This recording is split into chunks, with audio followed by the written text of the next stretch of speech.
إن الحمد لله نحمده ونستعينه ونستغفره ونعوذ بالله من شرور أنفسنا ومن سيئات أعمالنا من يهده الله فلا مضل له ومن يضلل فلا هادي له وأشهد أن لا إله إلا الله وحده لا شريك له وأشهد أن محمدا عبده ورسوله يا أيها الناس اتقوا ربكم الذي خلقكم من نفس واحدة وخلق منها زوجها وبث منهما رجالا كثيرا ونساء واتقوا الله الذي تساءلون به والأرحام إن الله كان عليكم رقيبا يا أيها الذين آمنوا اتقوا الله حق تقاته ولا تموتن إلا وأنتم مسلمون يا أيها الذين آمنوا اتقوا الله وقولوا قولا سديدا يصلح لكم أعمالكم ويغفر لكم ذنوبكم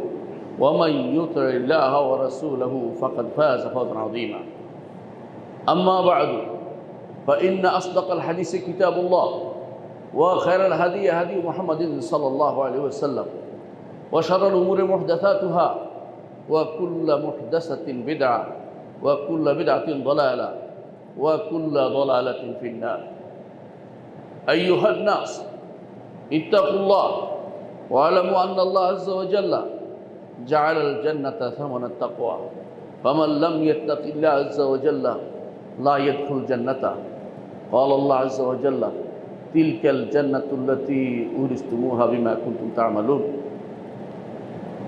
সম্মানিত মুসল্লিয়ান ইকরাম, আমি আমার নিজেকে আপনাদেরকে আল্লাহর তাকওয়া অবলম্বন করার অনুরোধ জানাচ্ছি। যেই তাকওয়া অবলম্বন করলে আমরা আল্লাহর জান্নাত পেয়ে ধন্য হতে পারব। যতক্ষণ তাকওয়ার অধিকারী না হবে কোনো ব্যক্তি জান্নাতে যেতে পারবে না। এই জন্য সবসময় আমরা তাকওয়ার নসিহত করি, নিজেকেও আপনাদেরকে তাকওয়ার নসিহত করে থাকি। সম্মানিত মুসল্লিয়ান ইকরাম, মুত্তাকি যারা, এদের মধ্যে সেরা হচ্ছেন মুহাম্মদ রাসূলুল্লাহ সাল্লাল্লাহু আলাইহি ওয়াসাল্লাম। নবীদের পরে মুত্তাকি হচ্ছে সিদ্দিকরা। আমরা আপনাদের এখানে খুতবা আলোচনা করেছি আবু বকর সিদ্দিক রাদিয়াল্লাহু আনহু সম্পর্কে। এরপরে আমরা শহীদদের নিয়ে আলোচনা করেছি, তার মধ্যে আলোচনা আছে ওমর এবং ওসমান। আজকে ইনশাআল্লাহ আমরা আলোচনা করব আলী ইবনে আবি তালেব রাদিয়াল্লাহু আনহু সম্পর্কে, কারণ তিনিও মুত্তাকিদের মধ্যে একজন ছিলেন। আমাদের কথা নয়, আল্লাহ এবং তার রাসূলের বাণীতে তার প্রতি এরকম আল্লাহ এবং তার রাসূলের পক্ষ থেকে ঘোষণা এসেছে যে তিনি আল্লাহ এবং তার রাসূলের প্রিয় বান্দা ছিলেন। তাকে নিয়ে আজকে আমরা আলোচনা করব। এই জন্য আমাদের সমাজের বেশিরভাগ ইয়াং যুবকরা এখন আদর্শ হারিয়ে ফেলেছে। কার মতো হবে সেটা তারা শিখে নাই, কার মতো হতে হবে না জেনে তারা বিভিন্ন রকমের আদর্শ খোঁজে। কিন্তু আমাদেরকে তো সাহাবায়ে কেরামকে সবসময় আমাদের চোখের সামনে রাখতে হবে। সাহাবায়ে কেরামের মধ্যে 4 খলিফার মধ্যে চতুর্থ খলিফা হচ্ছেন আলী ইবনে আবি তালেব রাদিয়াল্লাহু আনহু। তার নাম হচ্ছে আলী ইবনে আবি তালেব ইবনে আব্দুল মুত্তালিব ইবনে হাশিম ইবনে আব্দুল মানাফ ইবনে কুসাই আল হাশিমি আল কুরাশি। রাসূলুল্লাহ সাল্লাল্লাহু আলাইহি ওয়াসাল্লামের চাচার ছেলে, চাচাতো ভাই ছিলেন। রাসূলুল্লাহ সাল্লাল্লাহু আলাইহি ওয়াসাল্লামের সাথে তার আব্দুল মুত্তালিবের কাছে গিয়ে মিলে যায়। আব্দুল মুত্তালিব যে সমস্ত সন্তান ছিল, সেই সন্তানগুলোর মধ্যে একজন হচ্ছে আবু তালেব, একজন হচ্ছে আবদুল্লাহ। আবদুল্লাহর সন্তান হচ্ছে মুহাম্মদ রাসূলুল্লাহ সাল্লাল্লাহু আলাইহি ওয়াসাল্লাম, আর আবু তালেবের সন্তান হচ্ছে আলী ইবনে আবি তালেব রাদিয়াল্লাহু আনহু। সবচেয়ে কাছের মানুষ, রসুলের সাহাবীদের মধ্যে সবচেয়ে কাছের, বিশেষ করে খলিফাদের মধ্যে সবচেয়ে কাছের হচ্ছেন আলী ইবনে আবি তালেব রাদিয়াল্লাহু আনহু। তার পিতা হচ্ছে আবু তালেব, যিনি আবদুল্লাহ রসুলের পিতা, আবদুল্লাহর আপন ভাই। আর তার মা হচ্ছে ফাতেমা বিনতে আসাদ ইবনে হাশিম। আর এই হাশিম হচ্ছে রসুলের পূর্বপুরুষ হাশিম যে ছিল, তার ছেলে হচ্ছে আসাদ, তার মেয়ে হচ্ছে ফাতেমা। তিনি হচ্ছেন আবু তালেবের স্ত্রী এবং আলী রাদিয়াল্লাহু আনহুর মা। ফাতেমা বিনতে আসাদ বলা হয় ওনাকে। আর তিনি বলা হয়ে থাকে তিনি হচ্ছেন প্রথম হাশিমিয়া, যিনি হাশিমির ঘরে বিয়ে হয়েছে এবং সেখানে সন্তান হয়েছে। তিনি হচ্ছেন প্রথম হাশিমিয়া, অর্থাৎ তার মা। তিনি ইসলাম গ্রহণ করেছেন এবং হিজরত করেছেন মদিনাতে মারা গিয়েছেন। রাসূলুল্লাহ সাল্লাল্লাহু আলাইহি ওয়াসাল্লাম তাকে নিজে দাফন করেছেন। আলী ইবনে আবি তালেব রাদিয়াল্লাহু আনহু যখন তার জন্ম হয়, তখন তার নাম রাখা হয়েছিল আসাদ। তারপর যখন তার মা তার নাম আসাদ রেখেছে, এর প্রমাণ আমরা পাই যখন তিনি খায়বরের যুদ্ধে মোরাহাবকে বলেছিলেন, আনাল্লাযী সাম্মাতনি উম্মি হায়দারা কালাইসি গাবাতিন কারিহাল মনজারি। আনাল্লাযী সাম্মাতনি উম্মি হায়দারা, হায়দারা অর্থ হলো বাঘ, আসাদ তো সিংহ, অর্থাৎ সিংহ আমাকে আমার মা সিংহ নাম রেখেছে। কিন্তু যখন আবু তালেব তিনি দেশে ছিলেন না, এলাকায় ছিলেন না, তিনি যখন ফিরে আসে দেখলেন সন্তানের নাম আসা রাখা হয়েছে, তিনি পছন্দ করেন নাই, তিনি নাম রেখেছেন আলী। তিনি আলী ইবনে আবি তালেবের কুনিয়ত ছিল আবুল হাসান।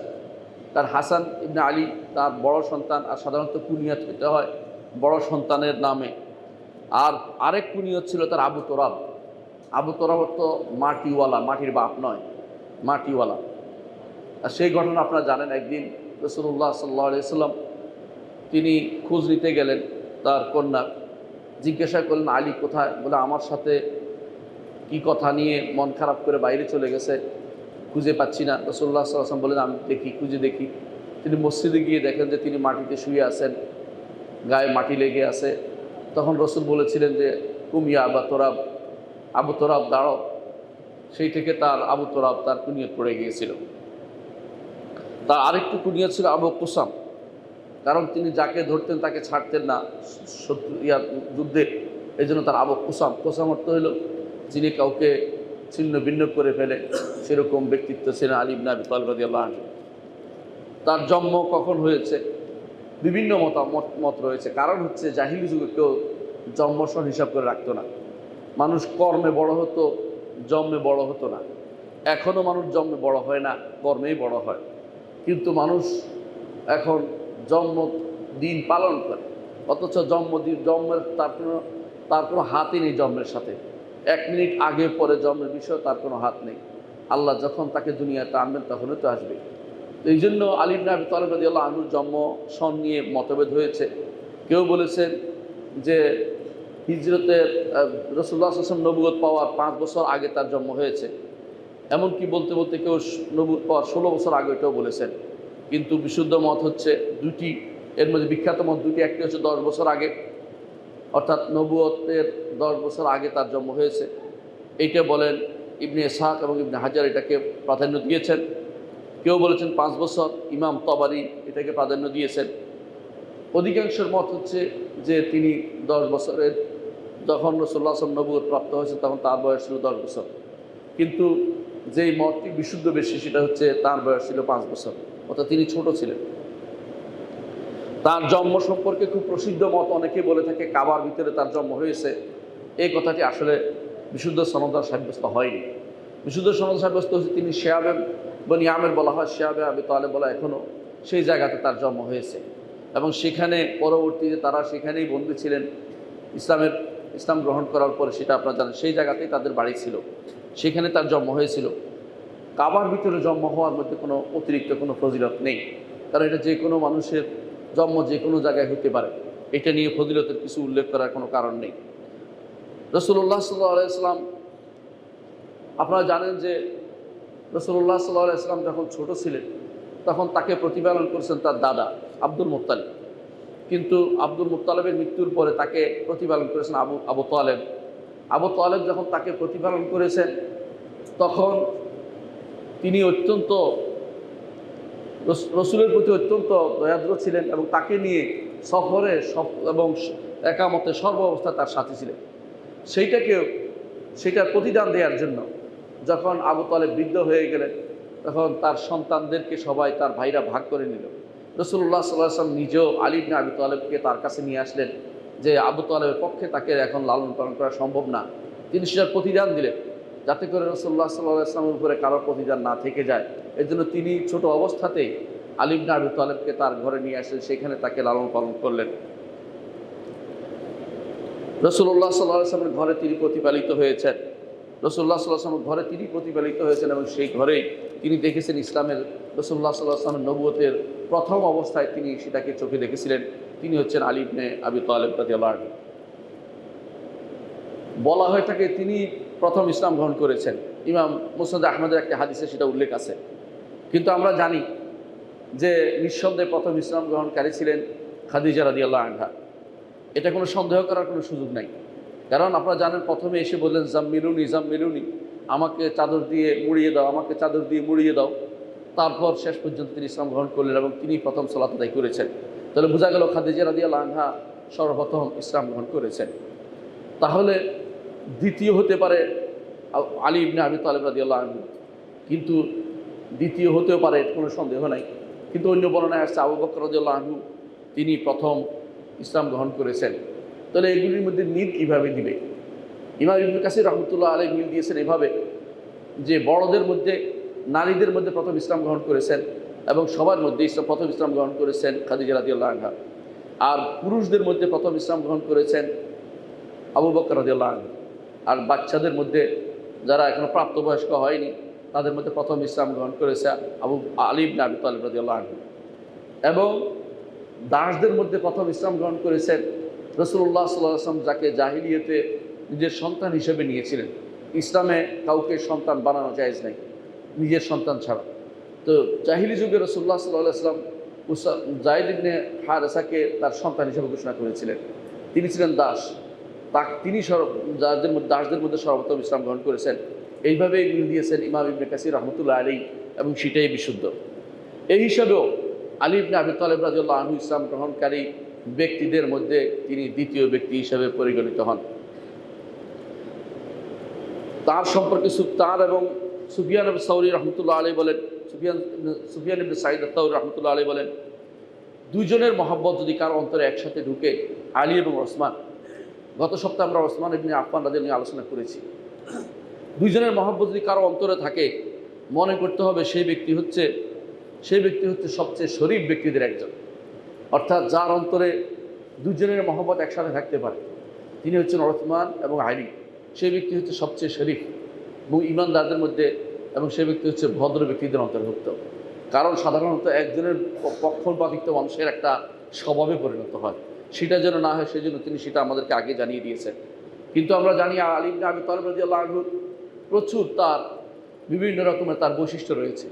এবং কী বৈশিষ্ট্য আমরা কোরআনে কারীমের আয়াত থেকে সেটা উল্লেখ করতে পারি।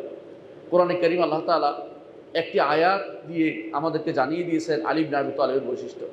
সেটা হচ্ছে বদরের যুদ্ধে যখন দুই পক্ষ দাঁড়িয়েছিল দুদিকে, সেই সময় আলী ইবনে আবি তালেব রাদিয়াল্লাহু আনহু সহ যারা মুসলিমদের পক্ষ ছিল, আরেকটা ছিল কাফেরদের পক্ষ, তাদের ঘরে কোরআনে কারীমের আয়াত নাজিল হয়েছে, হাযানি খাসমান ইখতাসামু ফি রাব্বিহিম, সূরা হজ্জের এই আয়াতটি, যে তারা দুটি দল আল্লাহ রবের ব্যাপারে তারা মতভেদ করেছে।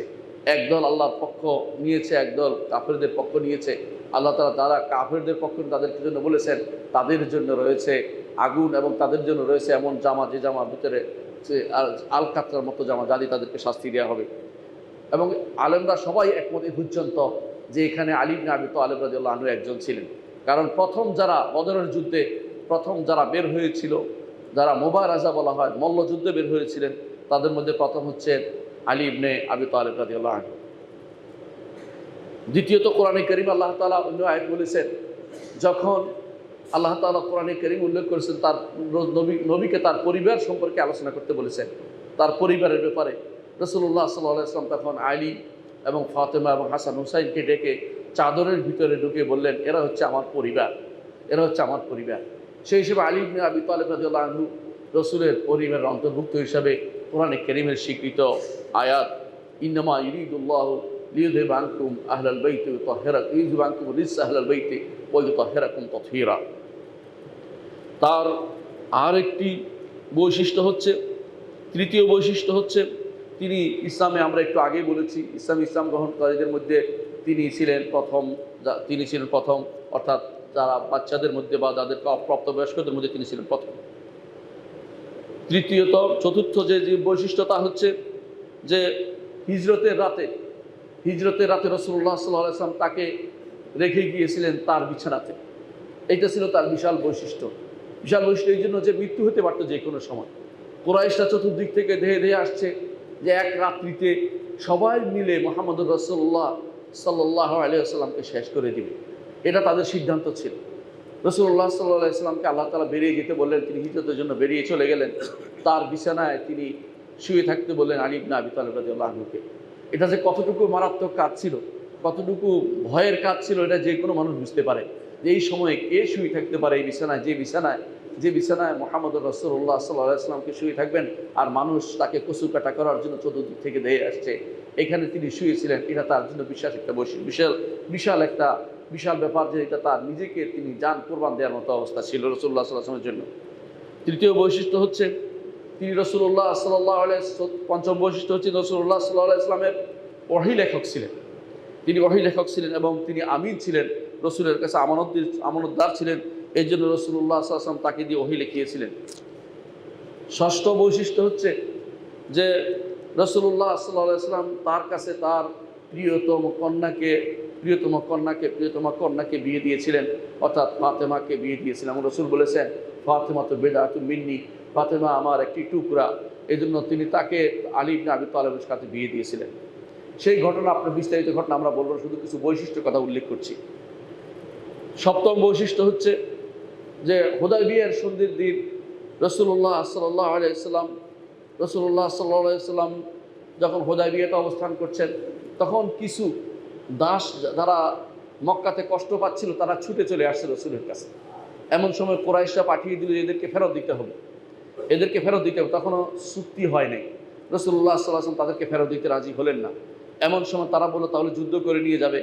রাসূল বলেছিলেন, হে কুরাইশ সম্প্রদায়, তোমরা হয় এই সমস্ত যুদ্ধ থেকে বিরত থাকবে, এদেরকে না নেওয়া থেকে বিরত থাকবে, এদেরকে আমার কাছে ছেড়ে দিবে, নইলে আমি এই দিনের জন্য তোমাদের জন্য এমন লোককে পাঠাবো যার অন্তরকে আল্লাহ তাআলা দিনের জন্য পরীক্ষা করে নিয়েছেন। সবাই উৎসুক নয় তাকে হয়তো পাঠানো হবে, কিন্তু শেষে তিনি বললেন জুতো সিলেটছে যে তাকে পাঠানো হবে। তিনি তখন রাসূলুল্লাহ সাল্লাল্লাহু আলাইহি ওয়াসাল্লামের জুতো সিলেটছিলেন।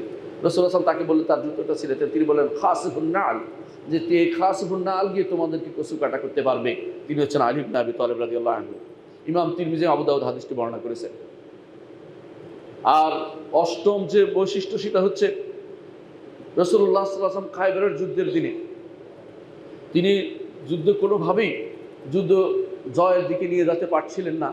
আল্লাহর ইচ্ছা যে তিনি এমন লোকের হাত দিয়ে বিজয় দিবেন তাকে আল্লাহ এবং তার রাসূল ভালোবাসে। রাসূলুল্লাহ সাল্লাল্লাহু আলাইহি ওয়াসাল্লাম একদিন বললেন আগামী দিন আমি আমার ঝান্ডা এমন এক ব্যক্তির কাছে দিব যাকে আল্লাহ এবং তার রাসূল ভালোবাসে, তার হাতে আল্লাহ তাআলা বিজয় দিবেন। পরের দিন অনেক সাহাবী সারা রাত্রি বিনিদ্র যাপন করেছেন যে আমাকে হয়তো ডাকা হবে। কিন্তু তিনি পরের দিন সকালবেলা ডাকলেন যে কে আছে, আলী ইবনে আবি তালেব কোথায়, তাকে খোঁজ দাও। বলে তিনি তো চোখে ব্যথা করছে, এই জন্য শুয়ে আছে। বলে তাকে আসতে বলো। আসার পর তিনি তার থুতু লাগিয়ে দিলেন তার চোখে, এবং তিনি বললেন আল্লাহ তাকে গরম এবং শীত সহ্য করার ক্ষমতা দাও। এরপর থেকে তার এই ক্ষমতা অর্জিত হয়েছে এবং তার চোখে যেন কোনো ব্যথা নেই, তা ব্যথা দূর হয়ে গেছে। এবং তিনি বললেন যে তুমি যুদ্ধ করবে। রাসূলুল্লাহ সাল্লাল্লাহু আলাইহি ওয়াসাল্লাম থেকে দিক নির্দেশনা নিয়ে তিনি যুদ্ধ করেছেন এবং আল্লাহ তাআলা সেই যুদ্ধে জয় দিয়েছেন আলী ইবনে আবি তালেব রাদিয়াল্লাহু আনহু হাতে। নবম বৈশিষ্ট্য হচ্ছে উমরাতুল কাদা, অর্থাৎ হুদায়বিয়ার পরের বছর রাসূলুল্লাহ সাল্লাল্লাহু আলাইহি ওয়াসাল্লাম তাকে বলেছিলেন আনতা মিন্নি, তুমি আমার থেকে, ও আনা মিনকা, আমি তোমার থেকে। অর্থাৎ এই হাজার রহমতুল্লাহ আলাইহির অর্থ হচ্ছে তুমি আমার বংশের লোক এবং তুমি আমার জামাই এবং আমি তোমার শ্বশুর। অনুরূপভাবে ইসলাম গ্রহণের দিক থেকেও তুমি আমার আগে, তুমি আমার প্রথম সাহাবীদের অন্তর্ভুক্ত, তারা আগে ইসলাম গ্রহণ করেছে, এবং তুমি আমার ঢাল হিসেবে আমার পক্ষে কাজ করছো, ভালোবাসার জন্য তুমি আমার সবচেয়ে কাছের মানুষ। এই হিসেবে রাসূলুল্লাহ সাল্লাল্লাহু আলাইহি ওয়াসাল্লাম বলেছেন তাকে স্পষ্টভাবে যে তুমি আমার পক্ষের লোক। ইমাম বুখারী হাদিসটি বর্ণনা করেছেন আমি তোমার থেকে, তুমি আমার থেকে, অর্থ এটাই, অর্থাৎ আমার বংশ তোমার বংশের মাধ্যমে প্রসারিত হবে। কারণ রাসূলুল্লাহ সাল্লাল্লাহু আলাইহি ওয়াসাল্লামের বংশ আলী ইবনে আবি তালেব রাদিয়াল্লাহু আনহুর বংশ দিয়েই শেষ পর্যন্ত সারা দুনিয়াতে ছড়িয়ে পড়েছে। দশম বৈশিষ্ট্য হচ্ছে তাবুকের যুদ্ধে রাসূলুল্লাহ সাল্লাল্লাহু আলাইহি ওয়াসাল্লাম তাকে মদিনায় দায়িত্ব দিয়ে গিয়েছিলেন। রাসূলুল্লাহ সাল্লাল্লাহু আলাইহি ওয়াসাল্লাম তাবুকের যুদ্ধে সবাইকে নিয়ে গেছেন, কিন্তু মদিনায় রেখে গেছেন আলী ইবনে আবি তালেবকে মদিনার গভর্নর করে। তখন মুনাফিকরা বলতে আরম্ভ করলো যে আলীকে রেখে গেছে বাচ্চাদের কাছে, সে হয়তো পারবে না এই জন্য, অথবা তাকে ভয় করে এই জন্য, অথবা সে যুদ্ধ করতে ভয় পায় এই জন্য নিজের জামাইকে রেখে গেছে। আলী ইবনে আবি তালেব রাদিয়াল্লাহু আনহু অত্যন্ত স্বাধীন চেতা মানুষ ছিলেন। এটা শুনে তার সহ্য হয়নি, তিনি দৌড়ে গেলেন রাসূলুল্লাহ সাল্লাল্লাহু আলাইহি ওয়াসাল্লামের কাছে। প্রথমত ধরলেন যে আপনি আমাকে মেয়ের কাছে রেখে গেছেন, মেয়েদের কাছে রেখে গেছেন, আমি বীর পুরুষ, আমি মেয়েদের সাথে থাকতে চাই না। রাসূলুল্লাহ সাল্লাল্লাহু আলাইহি ওয়াসাল্লাম তখন তাকে একটি বাণী দিয়ে সান্ত্বনা দিয়েছিলেন। তিনি বলেছিলেন, ওয়াল্লাযী বারাআন নিসমাতা ওয়া ফালাকাল হাব্বাতা, যে ব্যক্তি গাছ উৎপাদন করে এবং যে ব্যক্তি সব কিছু সৃষ্টি করেছেন, ইন্নাহু লাহাদুন নবী, নবী সাল্লাল্লাহু আলাইহি ওয়াসাল্লাম তখন বলেছেন যে যে তোমাকে শুধুমাত্র মোমেন শুধুমাত্র তোমাকে ভালোবাসে, আর মোনাফেক শুধুমাত্র তোমাকে ঘৃণা করে। অর্থাৎ তোমাকে যারা এইসব কথা বলছে তারা মোনাফেক, তারা ঈমানদার নয়। সুতরাং তুমি তাদের ব্যাপারে কোনো কিছু করার দরকার নেই, তোমাকে রেখে যাচ্ছি কি জন্য। তারপর তিনি বলছেন, আলা তারদা, তুমি কি এতে সন্তুষ্ট নও, আন তাকুনা মিন্নী বিমানজিলাতি হারুন মিন মূসা, হারুনকে যেভাবে মূসা আলাইহিস সালাতু ওয়াস সালাম দায়িত্ব দিয়ে রেখে গেছেন, যখন তিনি তুর পাহাড়ে গিয়েছিলেন, তখন তিনি আল্লাহর সাথে কথা বলতে গিয়েছিলেন, যখন তিনি তাওরাত আনতে গিয়েছিলেন, তখন তিনি রেখে গিয়েছিলেন হারুনকে তার পরিবার দেখাশোনার জন্য এবং তাদের সবাইকে দেখাশোনার জন্য। তিনি বলছেন যে তুমি কি চাও না মূসা যেভাবে হারুনকে রেখে গেছে আমি তোমাকে সেভাবেই রেখে যাচ্ছি মদিনাতে, সেভাবে তুমি সেটাকে নাও, কোনোভাবেই সেটাকে মনে করিও না তোমাকে বীরু হিসাবে আমি রেখে যাচ্ছি, এটা মনে করার কোনো কারণ নাই। তারপর তিনি এটাও বলেছেন যে তুমি আমার এত কাছের মানুষ, এত গুরুত্বপূর্ণ ব্যক্তি, কিন্তু আমার পরে আর কোনো নবী নাই, কিন্তু এর চেয়ে গুরুত্বপূর্ণ আমার কাছে ব্যক্তি হিসেবে তোমাকে আমি রেখে যাচ্ছি। হারুন তো নবী ছিলেন, তুমি নবী হতে পারলে না, কিন্তু তুমি আমার প্রতিনিধি হিসেবে মদিনায় তুমি অবস্থান করতে থাকবে, এটাই আমি চাই। এটাই ইমাম বুখারী বর্ণনাতে এসেছে। 11তম বৈশিষ্ট্য হচ্ছে রাসূলুল্লাহ সাল্লাল্লাহু আলাইহি ওয়াসাল্লাম গাদিরে খুমের দিন, গাদিরে খুম নিয়ে আজ খুব বাড়াবাড়ি হয়, মাতামাতি হয়। এটা আমার জানা দরকার, জিনিসটা কী জিনিস। রাসূলুল্লাহ সাল্লাল্লাহু আলাইহি ওয়াসাল্লাম এক যুদ্ধে আলী ইবনে আবি তালেবকে পাঠিয়েছিলেন।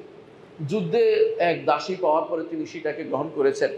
এটা শুনে মুনাফিকরা তারা কথা বলা বলি আরম্ভ করলো যে নিজের পক্ষ থেকে কিছু বাছাই করে নিয়েছে। আবার রাসূলুল্লাহ সাল্লাল্লাহু আলাইহি ওয়াসাল্লাম আলী ইবনে আবি তালেবকে ইয়ামানে পাঠিয়েছিলেন। ইয়ামানে পাঠানোর পরে ইয়ামান থেকে তিনি যেই নীতিতে তিনি ইয়ামান চালাচ্ছিলেন, প্রশাসক হিসেবে পাঠিয়েছিলেন, সেই নীতিতে তিনি যাকে দায়িত্ব দিয়ে আসছেন সেই নীতিতে না থেকে সেই সম্পদ অর্থাৎ রাজকোষের সম্পদ বন্টন করে দিতে আরম্ভ করলো। তিনি গিয়ে সেটাকে কঠিনভাবে নিষেধ করলেন যে না, রাজকোষ সম্পদ আমানত, তুমি কীভাবে মানুষকে দিয়ে দিচ্ছে এভাবে। তিনি ফেরত নিয়ে নিলেন। এটা শুনে সেখান থেকে অভিযোগ এসে মুহাম্মদ রাসূলুল্লাহ সাল্লাল্লাহু আলাইহি ওয়াসাল্লামের কাছে এসে বলল যে আলী আমাদের সাথে কঠোর ব্যবহার করে। রাসূলুল্লাহ সাল্লাল্লাহু আলাইহি ওয়াসাল্লাম তখন দেখলেন যে আলী ইবনে আবি তালেবের মন খারাপ।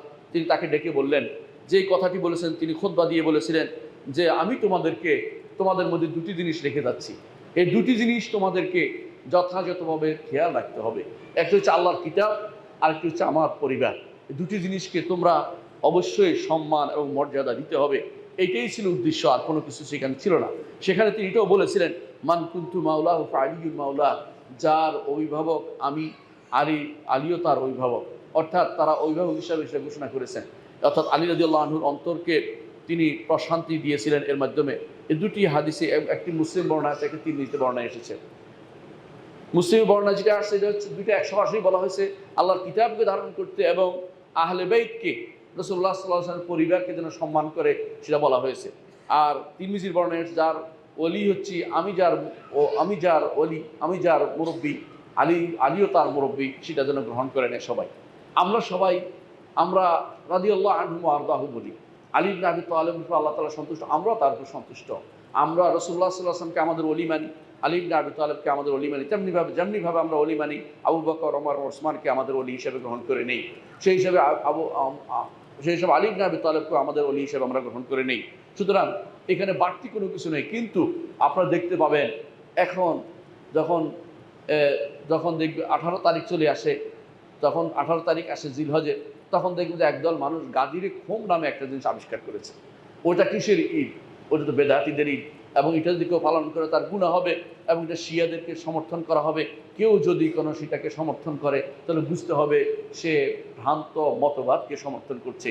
এই জন্য গাদিরে খুম কোনো ঈদের দিন নয়। আমাদের ঈদ দুটি, একটি হচ্ছে ঈদুল ফিতর, একটা হচ্ছে ঈদুল আযহা। এর বাইরে যে সমস্ত জিনিস মানুষ আজ না জেনে করছে, এগুলি ভ্রান্ত মতবাদ ছাড়া কিছুই নয়। নিঃসন্দেহে আলী ইবনে আবি তালেব রাদিয়াল্লাহু আনহুর মর্যাদা অনেক বেশি, অনেক বেশি, অনেক তার সঠিক মর্যাদা অনেক রয়েছে, কিন্তু এবং তাকে যখন খারাপ বলা হচ্ছিল রাসূলুল্লাহ সাল্লাল্লাহু আলাইহি ওয়াসাল্লাম তার পক্ষ থেকে প্রতিরোধ করেছেন, সেটা করা যায়, সেটা করতেই হবে।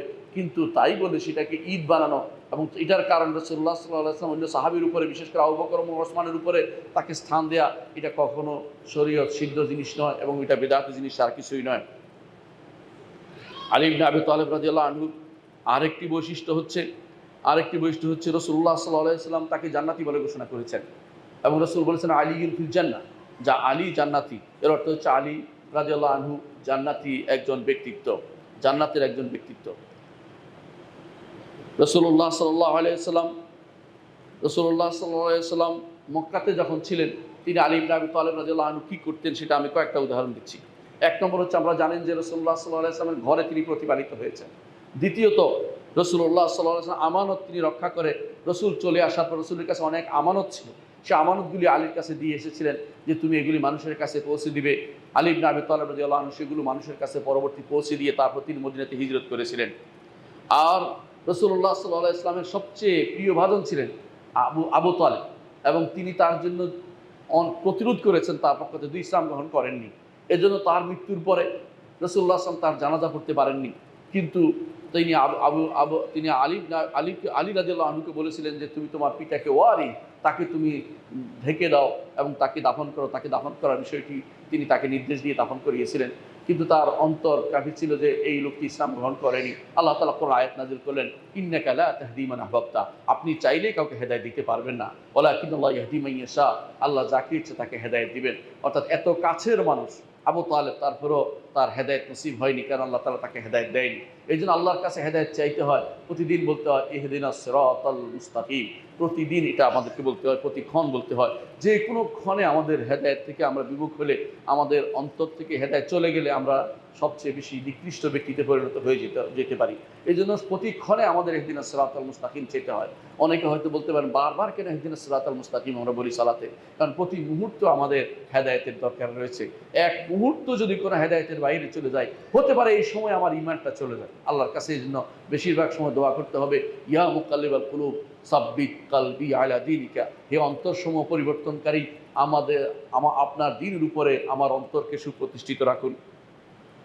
মদিনায় যখন তিনি হিজরত করে আসলেন, তখন তিনি তাবুকের যুদ্ধ ছাড়া সমস্ত যুদ্ধে মুহাম্মদুর রাসূলুল্লাহ সাল্লাল্লাহু আলাইহি ওয়াসাল্লামের সাথী ছিলেন। এমনকি প্রথম যে যুদ্ধ হয়েছিল, যে যুদ্ধ রাসূলুল্লাহ সাল্লাল্লাহু আলাইহি ওয়াসাল্লাম ছিলেন না, সেই যুদ্ধ তো তিনি পরিচালনা করেছেন, তিনি হচ্ছেন গজওয়াতুল উসাইরা, এখনও সেটা বিখ্যাত উসাইরা এলাকা, সেখানে প্রথম ইসলামের প্রথম যে যুদ্ধ, সেখানে সেটাই তিনি পরিচালক ছিলেন।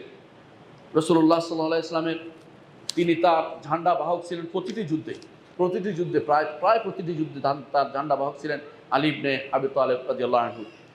তৃতীয়ত, তিনি বদরের যুদ্ধে অংশগ্রহণ করেছেন, উহুদের যুদ্ধে অংশগ্রহণ করেছেন, আহজাব, হুদায়বিয়া, খায়বর, এই সমস্ত যুদ্ধে রাসূলুল্লাহ সাল্লাল্লাহু আলাইহি ওয়াসাল্লামের সাথী ছিলেন। চতুর্থত, ইয়ামানে রাসূলুল্লাহ সাল্লাল্লাহু আলাইহি ওয়াসাল্লাম তাকে পাঠিয়েছিলেন দাওয়াতের জন্য, এবং তার হাতে হামাদান গোত্রে প্রায় প্রত্যেকেই ইসলাম গ্রহণ করেছিল। এর আগে তিনি মুআয ইবনে জাবাল রাদিয়াল্লাহু আনহু পাঠিয়েছিলেন, কিন্তু তার হাতে কেউ ইসলাম গ্রহণ করেনি। পরবর্তীতে তিনি আলী ইবনে আবি তালেব রাদিয়াল্লাহু আনহুকে পাঠানোর পরে তার হাতে সেই এলাকার লোকেরা ইসলাম গ্রহণ করেছিল। পঞ্চমত, তিনি রাসূলুল্লাহ সাল্লাল্লাহু আলাইহি ওয়াসাল্লাম হিজরি নবম সনে যখন তিনি রাসূলুল্লাহ সাল্লাল্লাহু আলাইহি ওয়াসাল্লাম আবু বকর রাদিয়াল্লাহু আনহুকে পাঠালেন হজের আমির হিসাবে, হজের নেতা হিসাবে, হজের আমির হিসেবে পাঠানোর পরে আবু বকর রাদিয়াল্লাহু আনহু তিনি হজের নেতৃত্ব দিতে চলে গেলেন। পিছনে দিয়ে রাসূলুল্লাহ সাল্লাল্লাহু আলাইহি ওয়াসাল্লাম আলী ইবনে আবি তালেবকে পাঠালেন 10টি আয়াত নিয়ে। সেটা কি, বারাআতু মিনাল্লাহি ওয়া রাসূলিল্লাযিনা আহাদতু মিনাল মুশরিকিন, সূরা তাওবার প্রথম 10টি আয়াত নিয়ে পাঠিয়ে দিলেন, যে এগুলি তুমি কাফেরদের সেখানে শুনিয়ে দিবে। কারণ নিয়ম ছিল তখন যে কোনো যদি চুক্তি থাকে, সেই চুক্তি যদি ভঙ্গ করতে হয়, যেই ব্যক্তি চুক্তি করেছে সে অথবা তার পরিবারের কোনো ব্যক্তি গিয়ে সেটা ঘোষণা দিতে হয়। আর কাফেরদের সাথে একটা চুক্তি ছিল, সেই চুক্তি ছিল হুদায়বিয়ার চুক্তি। এই চুক্তিকে ভঙ্গ করার জন্য একজন লোক লাগবে। এই জন্য রাসূলুল্লাহ সাল্লাল্লাহু আলাইহি ওয়াসাল্লাম নিজ পরিবারের পক্ষ থেকে আলী ইবনে আবি তালেব রাদিয়াল্লাহু আনহুকে পাঠিয়েছেন।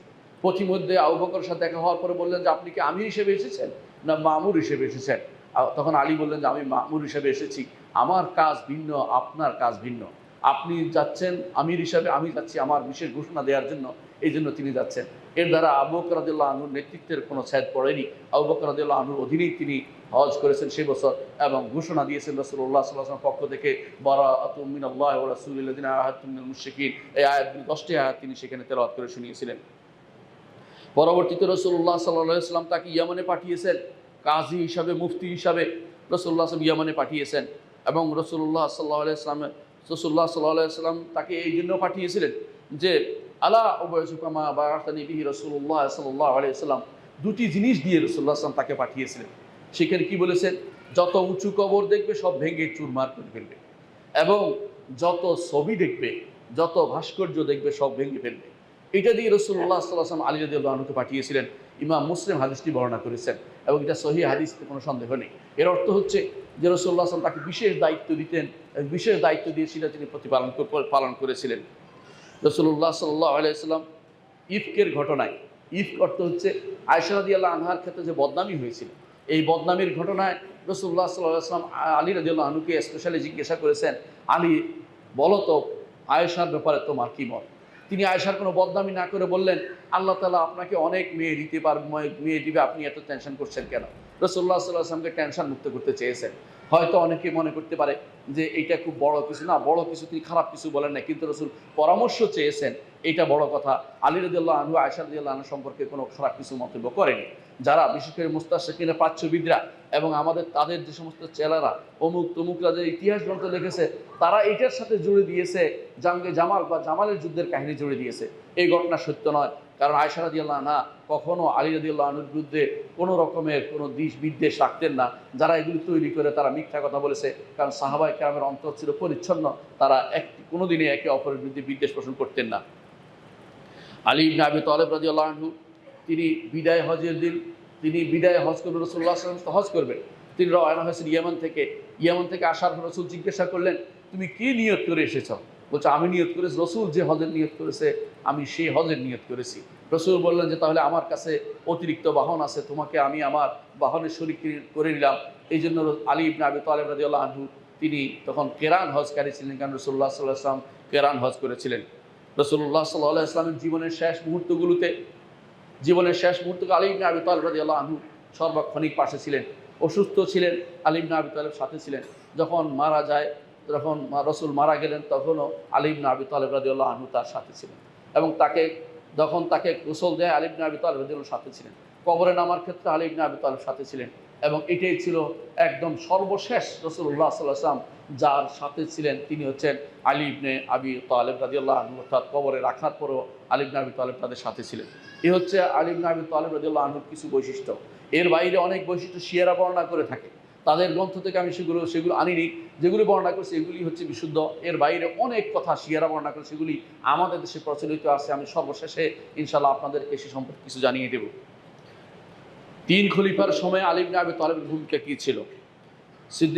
আবু বকর সিদ্দিক রাদিয়াল্লাহু আনহুর সময়ে তার ভূমিকা ছিল, 1 নম্বর হচ্ছে যে তিনি বায়াত করেছেন। যারা বলে যে তিনি 6 মাস দেরি করেছেন, তারা মিথ্যা কথা বলেছেন। বরং বিশুদ্ধ বর্ণনায় দেখা যায় 1 দিন বা 2 দিন পরেই তিনি বায়াত করেছেন, কারণ তিনি ব্যস্ত ছিলেন, রাসূলুল্লাহ সাল্লাল্লাহু আলাইহি ওয়াসাল্লামের দাফন কাফনে ব্যস্ত ছিলেন, সেই জন্য সেখানে হাজির ছিলেন না। সাকিফা বনি সাআদা, যেখানে আলী ইবনে আবি তালেব রাদিয়াল্লাহু আনহু বায়াত অনুষ্ঠিত হয়েছিল, সেখানে তিনি হাজির ছিলেন না, এই জন্য তিনি সেখানে বায়াত নেননি। কিন্তু পরবর্তীতে তিনি বায়াত নিয়েছেন, এবং এটাই বিশুদ্ধ। আর 6 মাস পরে যখন ফাতেমা রাদিয়াল্লাহু আনহা রাসূলের আবু বকরের কাছে এসে বললেন যে আমার বাবার মিরাজ কোথায়, আমাকে দেন, কারণ একমাত্র কন্যা সন্তান জীবিত ছিল, তিনি হচ্ছেন রাসূলের একমাত্র কন্যা সন্তান, রাসূলের পরে জীবিত ছিল, তিনি হচ্ছেন ফাতেমা রাদিয়াল্লাহু আনহা। এই জন্য তিনি এসে বললেন যে আমার বাবার মিরাজ আমাকে দেন। আবু বকর রাদিয়াল্লাহু আনহু বললেন যে রাসূলুল্লাহ সাল্লাল্লাহু আলাইহি ওয়াসাল্লাম বলেছেন, ইন্না মাআশারাল আম্বিয়া লা নুরিস, আমরা নবী গোষ্ঠী আমরা তো ওয়ারিশ করি না, আমরা সম্পদের কাউকে ওয়ারিশ করি না। অর্থাৎ নবী গোষ্ঠী কোনদিন সম্পদের ওয়ারিশ করে না, ইলমের ওয়ারিশ করে। অন্য হাদিসে সেটা উল্লেখ করা আছে, লা নুরিস মা তারাকনাহু সাদাকা, আমরা যা দেখে যাই সবটাই সাদাকা হয়, আপনাকে আমি সদকা কিভাবে দিব? কিন্তু ফাতেমা রাদিয়াল্লাহু আনহা সেটা না বুঝে তিনি বারবার চাইতেছিলেন, তিনি তার কাছে হাদিস পৌঁছে নাই। তিনি বলতে চাচ্ছিলেন যে ফেদাকের যে অংশ আমার বাবাকে আমাকে দেয়া হতো, আমাদের পিতামাতা আমাদের পরিবারের জন্য ছিল, সেটা আমাকে দেয়া হোক। রাসূলুল্লাহ সাল্লাল্লাহু আলাইহি ওয়াসাল্লাম বললেন যে সেটা তো সাদাকা হয়ে গেছে জনগণের জন্য, সেটা তো তোমাদেরকে দিতে পারি না। কিন্তু শরীয়তের ব্যাপারে আমি তো কোনো ছাড় দিতে পারি না, এই জন্য তিনি দেননি। এই নিয়ে দুজনের মধ্যে মনোমালিন্য হয়েছিল সামান্য, এই নিয়ে এর বাইরে আর কিছু হয়নি। শিয়ারা একটু বিশাল কিছু বানিয়ে ফেলেছে, এমনকি তারা বলে যে আবু বকর ওমরকে দিয়ে ধমক দিয়েছেন, ধমকের কারণে ফাতেমা মরে গেছে, এই জাতীয় মিথ্যা কথাগুলো তারা সারাদিন বসে বসে বানায় আর সেগুলি ছাড়ে। আর আমাদের এই সুন্নি সমাজে অনেকে সেগুলি না জেনে সেগুলি সুন্নি সমাজ অনেকে গ্রহণ করে, নাউজুবিল্লাহ, এটি সম্পূর্ণ মিথ্যা কথা। কিন্তু 6 মাস পরে যখন ফাতেমা রাদিয়াল্লাহু আনহা তখন মারা গেলেন, তখন আবু বকর রাদিয়াল্লাহু আনহু হাতে আলী ইবনে আবি তালিব আবার বায়াত করলেন, যাতে করে মনে না করে কেউ যে তার সাথে তার কোনো মনোমালিন্য আছে। এটা কোনোদিন মনোমালিন্য তাদের মধ্যে ছিল না। দ্বিতীয়ত, আবু বকর রাদিয়াল্লাহু আনহুর জন্য তার মহব্বত সবচেয়ে বেশি ছিল, ভালোবাসা সবচেয়ে বেশি ছিল। তিনি মিম্বরে দাঁড়িয়ে বলতেন খায়রু উম্মত খায়রু হাযিল উম্মাহ, মিম্বরে দাঁড়িয়ে বলতেন, কুফার মিম্বরে, এবং এটা সনদ দিয়ে বিশুদ্ধ সনদে সাব্যস্ত হয়েছে যে এই উম্মতের মধ্যে শ্রেষ্ঠ, তার নবীর পরে শ্রেষ্ঠ ব্যক্তি হচ্ছে আবু বকর রাদিয়াল্লাহু আনহু। সেটা আবু বকর তিনি আলী রাদিয়াল্লাহু আনহু ঘোষণা করতেন। ওমর রাদিয়াল্লাহু আনহুর সময় তার কি ভূমিকা ছিল? ওমর রাদিয়াল্লাহু আনহুর সময় তিনি বলতেন আকদানা আলী, আমাদের মধ্যে, ওমর রাদিয়াল্লাহু আনহু বলতেন আমাদের মধ্যে শ্রেষ্ঠ বিচারক হচ্ছে আলী। ইমাম বুখারী এর বর্ণনাটি নিয়ে এসেছেন, ওমর রাদিয়াল্লাহু বলতেন। এবং আলী রাদিয়াল্লাহু আনহু তার সভাসদের একজন ছিলেন, তার যে সমস্ত যারা স্পেশাল পরামর্শ, বিশেষ পরামর্শ হবার লোক ছিলেন, ওমর রাদিয়াল্লাহু আনহুর আলী ইবনে আবি তালিব একজন ছিলেন। এবং ওমর রাদিয়াল্লাহু আনহু সবসময় বলতেন আউযু বিল্লাহি মিন মুআদ্দালাতিন লাইসা লাহা আবুল হাসান, এমন কঠিন কোনো মাসালা যদি আসে সেখানে যদি আবুল হাসান না থাকে, অর্থাৎ আলী না থাকে, সেটা থেকে আমি আল্লাহর কাছে আশ্রয় চাই। অর্থাৎ তিনি কোনো কঠিন মাসালা আসলে আলী ইবনে আবি তালিবকে স্পেশালি ডেকে নিতেন এবং তার মতটাকে সেখানে প্রাধান্য দিতেন। আলী ইবনে আবি তালিব রাদিয়াল্লাহু আনহুর অনেক মত, তিনি বিভিন্ন ফিকহি মত, বিভিন্ন সম্পদের জায়গা এবং পরিচালনাগত মত, এবং কি অনেক জায়গাতে বিচারের বিষয়েও তিনি আলী ইবনে আবি তালিব রাদিয়াল্লাহু আনহুর মত নিয়েছেন। এটা ইতিহাস সাক্ষ্য রয়েছে, এর উপরে শত শত বর্ণনা রয়েছে, স্পেশালি বই হয়েছে যে আলী আকদিয়াতু সাহাবা, আকদিয়াতুল খুলাফার উপরে আমাদের বন্ধু আর কি নূর আলাদা গ্রন্থ লিখেছে, এর উপরে কত বিষয়ে আলী ইবনে আবি তালিব রাদিয়াল্লাহু আনহু তিনি ওমরের সময় তিনি বিচার করতেন এবং বিচারক ছিলেন। অনুরূপভাবে আলী ইবনে আবি তালিব রাদিয়াল্লাহু আনহুকে ওমর রাদিয়াল্লাহু আনহু যখনই বাইরে যেতেন তখনই তিনি আলী ইবনে আবি তালিব রাদিয়াল্লাহু আনহুকে মদিনার এবং সারা মুসলিম বিশ্বের গভর্নর হিসেবে নিয়োজিত করে দিতেন। এটা বলতে পারেন আপনারা ভাইস প্রেসিডেন্ট বা অর্থাৎ দ্বিতীয় ব্যক্তি হিসেবে তিনি দিয়ে দিতেন যে আমি এখন বাইরে যাচ্ছি। কাদেসিয়ার যুদ্ধে তিনি যাচ্ছিলেন, যাওয়ার সময় আলী ইবনে আবি তালিবকে দায়িত্ব দিয়ে গেলেন, কিন্তু পথিমধ্যে তাকে অন্য সাহাবীরা এসে বললেন যে আপনি যাবেন না, আপনি গেলে মদিনা শূন্য হয়ে যাবে, আপনি গেলে সেখানে কোনো কিছু ভালো মন্দ ঘটে গেলে সেখানে মুসলিমদের অভিভাবক থাকবে না, আপনি বরং সাদ ইবনে আবি ওয়াক্কাস রাদিয়াল্লাহু আনহুকে প্রেরণ করুন। তখন তিনি সাদ ইবনে আবি ওয়াক্কাসকে প্রেরণ করেছিলেন। অনুরূপভাবে যখন তিনি শামে গিয়েছিলেন তখনও তিনি মদিনাতে গভর্নর হিসেবে আলী ইবনে আবি তালিব রাদিয়াল্লাহু আনহুকে নিয়োগ করেছিলেন। এর অর্থ হচ্ছে তাদের মধ্যে মহব্বত ছিল অনেক বেশি, তাদের মধ্যে অনেক বেশি ভালোবাসা ছিল। এমনকি হজে গিয়েছিলেন ওমর রাদিয়াল্লাহু আনহু, তিনি তখন মদিনা বললেন যে তোমার গভর্নর হিসেবে তোমাকে দায়িত্ব দিয়ে গেলাম, তখন তিনি পুরো দায়িত্ব পালন করেছেন মদিনাতে। এ হচ্ছে দুইজনের মধ্যে ভালোবাসার প্রতীক। আরও ভালোবাসার প্রতীক হচ্ছে ওমর রাদিয়াল্লাহু আনহু তিনি বিয়ে করেছেন, আলী ইবনে আবি তালিবের এক কন্যাকে বিয়ে করেছেন, তার নাম হচ্ছে উম্মে কুলসুম। এটা ইতিহাস সাক্ষ্য, সুন্নিদের কিতাবে যেমন আছে, শিয়াদের কিতাবও আছে। এর অর্থ হচ্ছে তিনি চেয়েছেন নবী পরিবারের সাথে আত্মীয়তা, এবং তিনি বলেছেন যে আমার এখন বিয়ের চেয়ে বড় দরকার হলো তোমার পরিবারের সাথে আমার আত্মীয়তা থাকতো। সাহাবায়ে কেরাম ভালোবাসতেন, তিন খলিফা ভালোবাসতেন, এমনকি আবু বকর বলেও দিয়েছেন আমার আত্মীয় স্বজন হচ্ছে আলী, তোমার আত্মীয় স্বজন আমার কাছে বেশি প্রিয়, এই জন্য যে রাসূলুল্লাহ সাল্লাল্লাহু আলাইহি ওয়াসাল্লাম তোমাদের লোক, তোমাদের এই জন্য আমি তোমাদেরকে বেশি ভালোবাসি। কিন্তু তাদের মধ্যে ভালোবাসা ছিল মধুমহ সম্পর্ক। আল্লাহ তাআলা তাদের সম্পর্ক বলছে রুহামা বাইনাহুম, একে অপরের প্রতি দয়াদ্র ছিল। কিন্তু যা আজ প্রচার করা হচ্ছে, যা মিথ্যাচার করা হচ্ছে, যা বিভিন্নভাবে আমাদের সমাজে কুড়ে খাচ্ছে, শিয়াদের সে সমস্ত বর্ণনা তারা একে অপরকে বিরুদ্ধে লাগিয়ে দিচ্ছে এবং বুঝাতে চাচ্ছে যে আলী রাদিয়াল্লাহু আনহুর বিরুদ্ধে ছিল আবু বকর, ওমর, ওসমান, নাউজুবিল্লাহ, সেটা কখনো ছিল না, সম্পূর্ণরূপে মিথ্যা কথা তারা প্রচার করছে। এই সমস্ত বর্ণনা সবই তারা বানিয়ে আব্দুল্লাহ ইবনে সাবা এবং তার দোসররা, ইহুদিরা এবং তার দোসররা ইসলামের ছদ্মবেশে ঢুকে ইসলামের ভিতরে সেগুলি তারা প্রসার করেছে। সুতরাং বোঝা গেছে যে কখনো তাদের মধ্যে কোনো শত্রুতা ছিল না। ওসমান ইবনে আফফান রাদিয়াল্লাহু আনহুর সময় যখন আব্দুর রহমান ইবনে আউফ রাদিয়াল্লাহু আনহু তিনি ওসমানের নাম ঘোষণা করলেন খলিফা হিসেবে, আলী রাদিয়াল্লাহু আনহু তার খেলাফত মেনে নিয়েছিলেন এবং তাকে ভালোবাসতেন। এমন কোনো বর্ণনা কোথাও দেখাতে পারবে না কেউ যে তিনি কোনোদিন ওসমান রাদিয়াল্লাহু আনহুর বিরুদ্ধে কোনো কথা বলেছেন।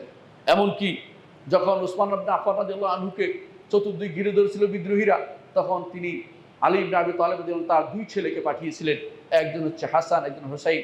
তাদেরকে পাঠিয়ে বলছেন, তোমার খালুজানের দরজার মধ্যে পাহারা দিবে। আপনারা জানেন যে তাদের মধ্যে সবাই রাসূলুল্লাহ সাল্লাল্লাহু আলাইহি ওয়াসাল্লামের জামাই, দুইজনেই। এই দুইজনের দরজায় পাহারা দিতে তিনি তার দুই ছেলেকে পাঠিয়েছিলেন। কিন্তু তারা এই দরজা দিয়ে ঢুকতে না পেরে দেয়াল টপকে গিয়ে ওসমান ইবনে আফফান রাদিয়াল্লাহু আনহুকে শহীদ করে দিয়েছিলেন।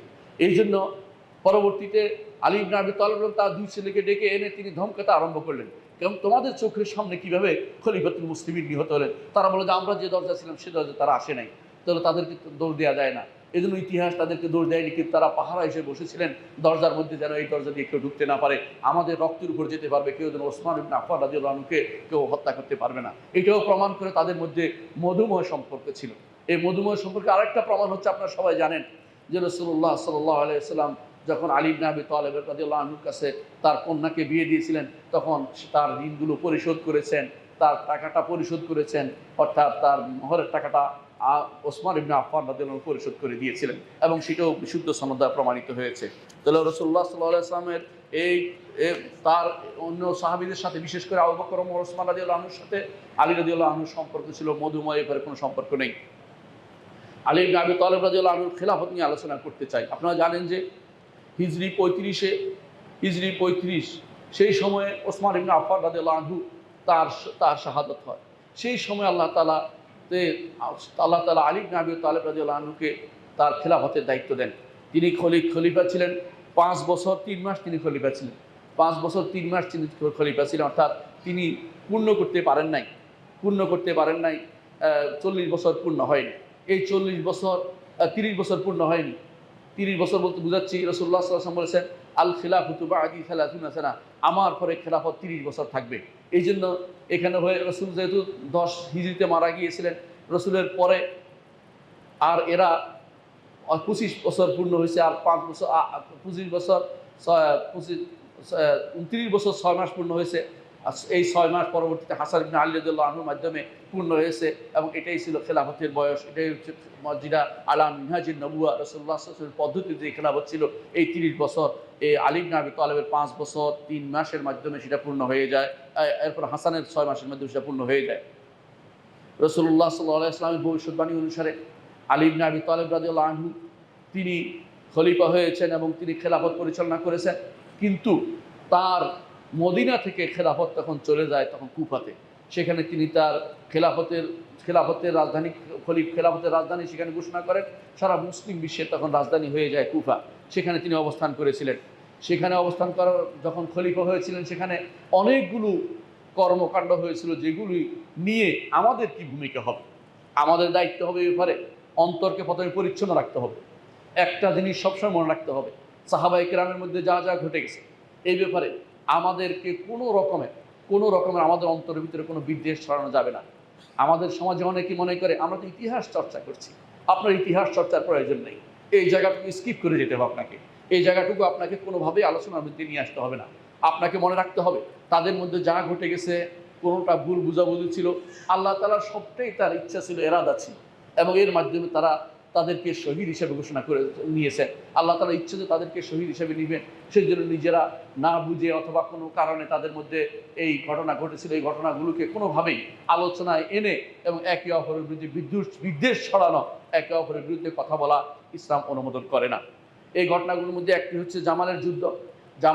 সম্পূর্ণ ভুল বুঝাবুঝি হয়েছিল, এবং পরবর্তীতে বুঝতে পেরে প্রত্যেকেই তার শিবিরে ফিরে গিয়েছিল। কিন্তু যারা ফিতনা লাগানো, তারা ফিতনা লাগিয়ে তারা বুঝে না, যারা আহদাস, যারা অল্প বয়সী যুবকরা, তারা যুদ্ধের জন্য হন্য হয়ে সেখানে অবস্থান করেছিল।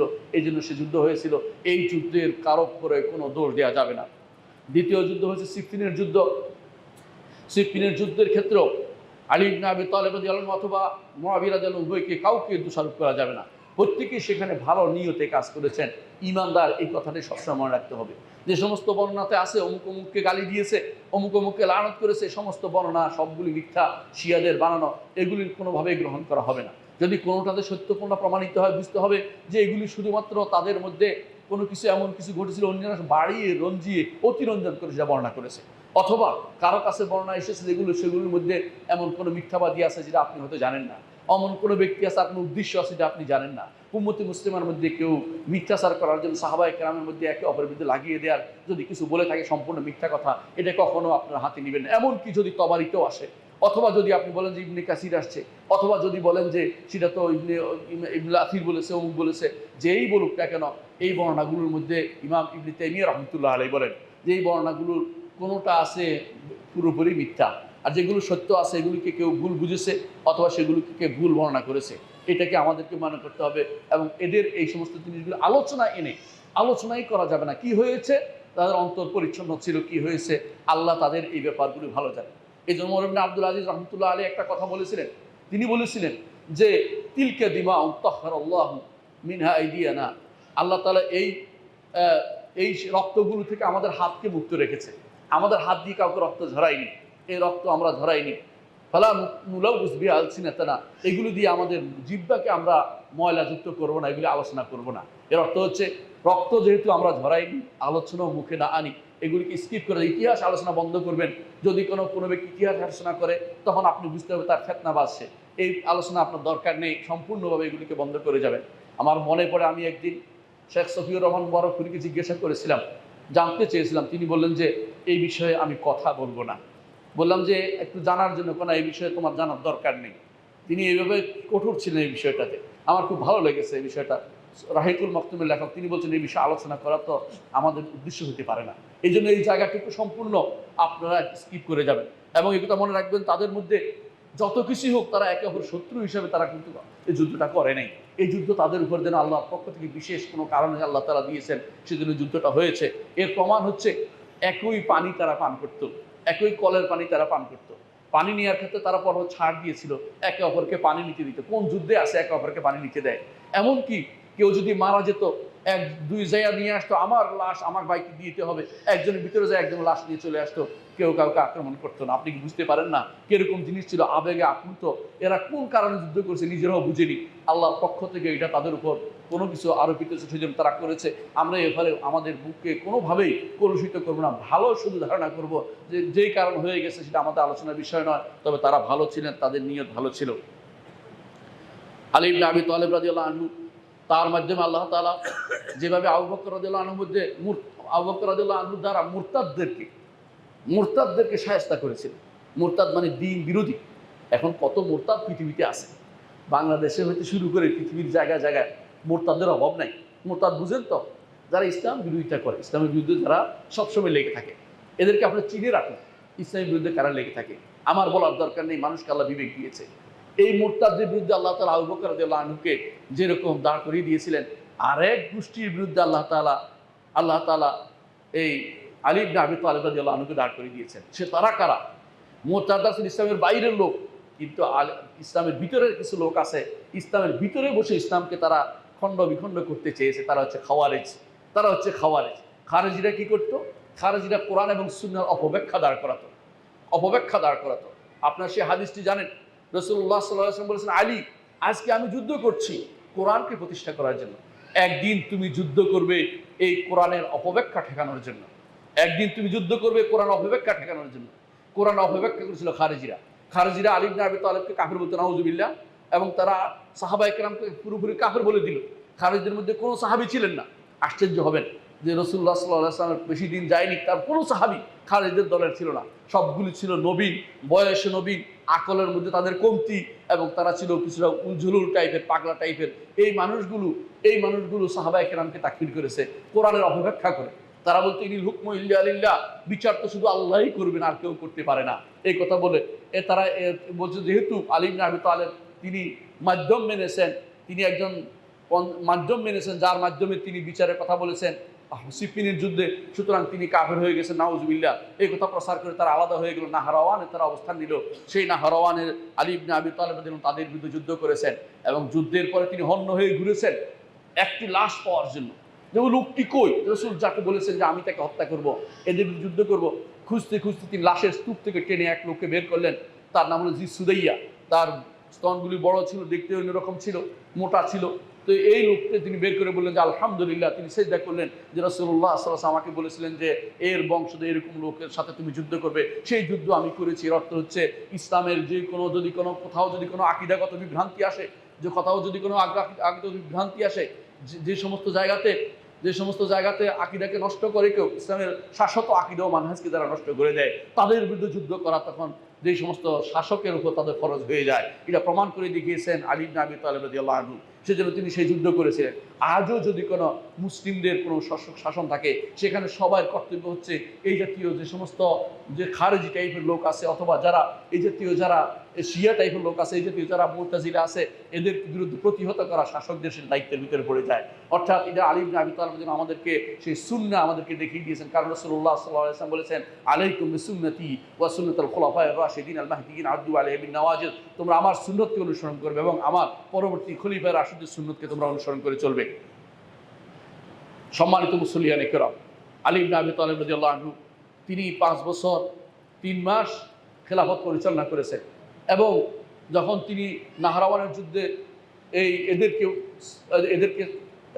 এদেরকে দূর করে দিলেন, এই খাওয়ারিজদেরকে তিনি একত্রিত হওয়া থেকে তাদেরকে আলাদা করে দিলেন, তখন তারা বিভিন্ন জায়গায় ছড়িয়ে পড়ল। এদের মধ্যে একজন ছিল আব্দুর রহমান ইবনে মুলজিম। দিনে রাতে সে 1000 রাকাত নফল নামাজ পড়ত। এই ব্যক্তি সিদ্ধান্ত নিলে আলী ইবনে আবি তালেবকে শেষ করে দিবে। সে 3 জনের ব্যাপারে তারা 3 জন সিদ্ধান্ত নিয়েছে, বাকি 2 জনকে তারা মারতে পারেনি। তারা চিন্তা করলো যে মুআবিয়া রাদিয়াল্লাহু আনহু এবং আমর ইবনে আস এবং আলী 3 জনকে তারা শেষ করে দিবে। কিন্তু আল্লাহর ইচ্ছা, সেদিন আব্দুর রহমান ইবনে মুলজিম ঢুকে তিনি রাসূলুল্লাহ সাল্লাল্লাহু আলাইহি ওয়াসাল্লামের প্রিয় এবং আমাদেরও প্রিয় আলী ইবনে আবি তালেব রাদিয়াল্লাহু আনহুকে তিনি আক্রমণ করলেন এবং তাকে শহীদ করে দিলেন। সেই আব্দুর রহমান ইবনে মুলজিম কিন্তু না খারেজিদের একজন ছিল। তিনি মেরেছে কাকে? খলিফাতুল মুসলিমিনকে তিনি সে হত্যা করেছে। এবং সেই দিন আরও অনেককে এসে হত্যা করেছিল। এবং তার এমন অবস্থা হয়েছিল, সে হত্যার পরেও সে তার স্বাদ মিটিয়ে সে আরও বলতেছিল যে সে বিশাল কিছু কাজ করে ফেলেছে, নাউযুবিল্লাহ। এই ছিল আব্দুর রহমানের মুলজিম নামে খারেজদের কাজ, যারা জান্নাতের সুসংবাদপ্রাপ্ত এবং সেই সময়কার সবচেয়ে বিশুদ্ধ ব্যক্তিত্ব আলী ইবনে আবি তালেব রাদিয়াল্লাহু আনহুকে সে হত্যা করেছিলেন এবং তাকে শহীদ করে দিয়েছিলেন। যখন তার বয়স হয়েছিল আলী ইবনে আবি তালেব রাদিয়াল্লাহু আনহু, এক মতে তার বয়স ছিল 58 বছর, এটাই বিশুদ্ধ সবচেয়ে বেশি। কারো মতে তার বয়স ছিল 63 বছর, এটাও বিভিন্ন বর্ণনা এসেছে। আলী ইবনে আবি তালেব রাদিয়াল্লাহু আনহুর কবর কোথায় আছে? আপনারা সবাই জানেন যে তার কবর নিয়ে সবাই বলে যে নজফে তার কবর রয়েছে, অর্থাৎ ইরাকের নজফে। বিশুদ্ধ মত হচ্ছে নজফে তার কবর নাই। তার কবর কোথায় কেউ বলতে পারে না। এই জন্য যে তার কবরকে বিভিন্ন জায়গায় বিভিন্ন বর্ণনা এসেছে কোথায় লুকিয়ে ফেলে, যাতে করে তার কবর আল্লাহ তার ইচ্ছা যে কবর কোনো ইবাদত যেন না হতে পারে। কিন্তু এরা একটা কবর বানিয়ে নিয়েছে শিয়ারা, এবং নজফে সেই কবরকে তারা ইবাদত করছে এবং শিরা চোর সিজদা করে আছে। এবং সেখান থেকে পাথর এনে তারা প্রতি সিজদার মধ্যে তারা সেখানে পাথর লাগায়। আপনি দেখবেন তাদের সিজদার নিচে পাথর দেয় তারা। এগুলি সবই হচ্ছে সম্পূর্ণরূপে শিরকে ও বিদআতে পরিপূর্ণ জাতি। এই জাতিকে আপনারা ভালো চান? ওই জাতি কি করেছে? ডেকে এনে মানুষকে হত্যা করে। এদের কাছে ভালো কিছু আশা করতে পারেন না। ইতিপূর্বে তারা ডেকে নিয়ে তারাই তো ডেকেছে হুসাইন ইবনে আলী রাদিয়াল্লাহু আনহুকে। শিয়ারাই তো ডেকেছে, সুন্নিরা তো তাকে এইভাবে ডাকে নাই। শিয়ারা ডেকে নিয়ে তারপর তাকে ছেড়ে চলে গেছে, যাতে করে তিনি মরুভূমিতে সে কারবালার প্রান্তরে তিনি মারা যান। তো তাদের দ্বারাই তো সবকিছু সম্ভব। এই শিয়াদের দ্বারা সবকিছু সম্ভব। এই শিয়াদের দ্বারা দ্বিতীয় সম্ভব হয়েছে খলিফাতুল মুসলিমিন, খলিফা আল মুস্তাসিম বিল্লাহ। তাহলে তিনি মনে করেছেন যে সবচেয়ে ব্যক্তিত্ব সম্পন্ন এই লোক বোধহয় সবচেয়ে বেশি ভালো হবে। এই কথা মনে করে তিনি একজনকে তিনি তার মন্ত্রী বানিয়েছিলেন, ইবনে আল কিমি নাম। ইবনে আল কিমি নামে অনেকেই বিশেষ ঘোষণা দেয়, না বুঝে তার সম্পর্কে কথা বলে। ইবনে আল কিমি সবচেয়ে নিকৃষ্টতম শিয়া ছিল। সে বলেছে, খলিফাতুল মুসলিমিন, আপনাকে আমি যদি কোনো ক্রমে যদি হালাকু খানের কাছে নিয়ে যেতে পারি, হালাকু খান আপনাকে মাফ করে দিবে এবং আপনার বাগদাদকে আপনার দায়িত্ব দিয়ে দিবে। তিনি তখন বলছেন, কিভাবে যেতে হবে? বলে, আপনি বস্তার ভিতরে ঢুকেন, আপনাকে বস্তা করে আমি কাঁধে করে নিয়ে যাবো। তিনি বস্তার ভিতরে ঢুকার পরে এই কাঁধে করে নিয়ে গিয়ে বলছে, তাকে মেরে ফেলুন, তাকে পিষে ফেলুন। এই হালাকু খান এবং তার সঙ্গীরা তখন পায়ে পিষে খলিফাতুল মুসলিমিনকে সেই সময় তারা মেরেছিল। এ হচ্ছে গাদ্দারির ইতিহাস। বর্তমানে সে গাদ্দার ইতিহাস দেখুন, 2 দিন আগে কি ঘটেছে, ডেকে এনে আর কেউ মরলো না, মাঝখানে পরে একজন মরল সুন্নি, কারণ সে সুন্নি ছিল। যতই হোক অন্যায়কারী কি করেছে এটা আমি আলোচনা করবো না, কিন্তু ডেকে এনে মেরে ফেলা এটা শুধুমাত্র শিয়াদের দ্বারাই সম্ভব। এই শিয়ারা সে কাজ করে, এদের দ্বারা অনেক কিছু সম্ভব, যেটা আপনারা চোখের সামনে দেখতে পাচ্ছেন। বর্তমান সময়ে বেশিরভাগ মুসলিমদের যত শত্রুতা যেখানে যেখানে আছে সেখানে কে লাগিয়েছে? এই শিয়ারা লাগিয়ে দিয়েছে। ইয়েমেনকে নষ্ট করেছে কে? শিয়ারা। এবং সিরিয়াকে এখন পর্যন্ত শিয়ারা ধরে রেখার কারণেই সুন্নিদের কোন সুন্নিরা এখানে সব মেরে ফেলেছে। ইরাকের সুন্নি পেটের বাচ্চা পর্যন্ত মেরে ফেলেছে। আবু বকর ওমর নাম দিয়ে যদি মানুষ ছিল সবগুলি মেরে ফেলেছে। কাসেম সুলাইমানের মতো ব্যক্তি যে শয়তান, এই শয়তান সমস্ত সুন্নিদের মেরে ফেলেছে। এই শয়তান সিরিয়াতে সব মেরে ফেলেছে। এরা যতগুলি কসাই ছিল, এই কসাইগুলি এই ইরানের কসাইগুলি গিয়ে সুন্নিদেরকে ইরানের কসাইগুলি গিয়ে ইরাকে এবং সিরিয়াতে এবং ইয়েমেনে সুন্নিদেরকে মেরে ফেলে তারা এখন দায়িত্ব দাবি করতেছে তারা ইসলাম প্রচার করতেছে। এমনকি তারা এই কাজ করছে দক্ষিণ লেবাননেও করে যাচ্ছে। এরা মুসলিমদের কোনোদিন কোনো উপকার করেনি। যদি কেউ মনে করে থাকেন যারা আবু বকর ওমরকে গালি দিয়ে তারা ইসলামের উপকার করবে, তারা ইসলামকে আবার নতুন করে নবায়ন করুন। আবার ভালো করে দেখে নিন আপনারা ইসলামের কোন জায়গায় আছেন, আপনি ঈমান আকীদা ঠিক আছে কিনা জেনে নেবেন। মনে রাখবেন তারাই নিজেরাই আলী ইবনে আবি তালিব রাদিয়াল্লাহু আনহু নাম করে নাম বেচে খায় তারা, বা আলে বাইতের নাম বিক্রি করে খায় না। আমরা আলে বাইতের নাম বিক্রি করে খাই না, আলে বাইতকে আমরা ভালোবাসি। আলে বাইতের কোনো লোক পাইলে আমাদের অন্তর সেদিকে ধীরে ধীরে সেদিকেই যায়। কিন্তু আলে বাইতের নাম বিক্রি করে আলে বাইতের নীতির বাইরে চলে যারা মিথ্যাচার করে আলে বাইতের নামে, তাদের থেকে আমাদের দূরে থাকতে হবে। আলী ইবনে আবি তালিব রাদিয়াল্লাহু আনহু তিনি বলেছিলেন, আমার ব্যাপারে 2 গোষ্ঠী ধ্বংস হয়েছে।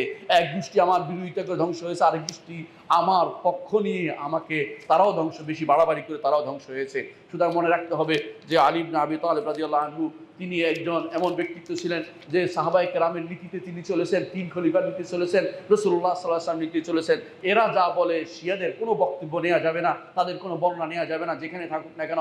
আপনারা অনেকেই বলতে পারেন তাবারিতে এসে, তাবারিতে অনেক বর্ণনা আছে, আবু মেহরাব লুত ইবনে ইয়াহিয়া থেকে অনেক বর্ণনা আছে, ওয়াকিদি থেকে অনেক বর্ণনা আছে। এই সমস্ত বর্ণনাগুলো আপনারা জানতে হবে। আবু মেহরাব লুত ইবনে ইয়াহিয়া শিয়া ছিল এবং ওয়াকিদি শিয়া ছিল, শিয়াদের বর্ণনা। বালাজুরি শিয়া ছিল, মাসউদি শিয়া ছিল। এদের বর্ণনা দিয়ে ভর্তি আমাদের ইতিহাস। সেই ইতিহাস বর্ণনা করে আপনি জানেন না যে কার বক্তব্য নিচ্ছেন। কিন্তু ইমানদার সবসময় বলার আগে চিন্তা করে কার বক্তব্য নিয়ে আমি এই কথাটুকু বলেছি। প্রিয় ভাইয়েরা, আলী ইবনে আবি তালিব রাদিয়াল্লাহু আনহু এমন এক ব্যক্তিত্ব ছিলেন। একদিকে তিনি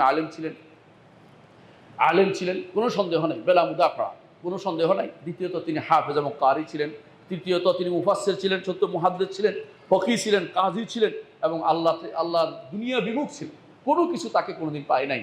এমন কিছু তার সম্পদ ছিল না, আগেও ছিল না, পরেও ছিল না। সম্পদের পিছে কোনোদিন তিনি দৌড়ান নাই, ইবাদত করেছেন, আল্লাহর ইবাদত করেছেন। তার বক্তব্য ছিল, ফাসিহ ছিলেন তিনি, আলোচনা ছিলেন। তবে মনে রাখবেন যে এই গ্রন্থ প্রচার করা হয় বলে যে নাহজুল বালাগা, নাহজুল বালাগা কখনো আলী ইবনে আবি তালিব রাদিয়াল্লাহু আনহুর কিতাব নয়। আলী ইবনে আবি তালিব রচনা করেন নাই। নাহজুল বালাগা পরে একজন লিখে জমা করেছে কিছু জিনিস, 2-1টা জিনিস আলী ইবনে আবি তালিব থাকতে পারে।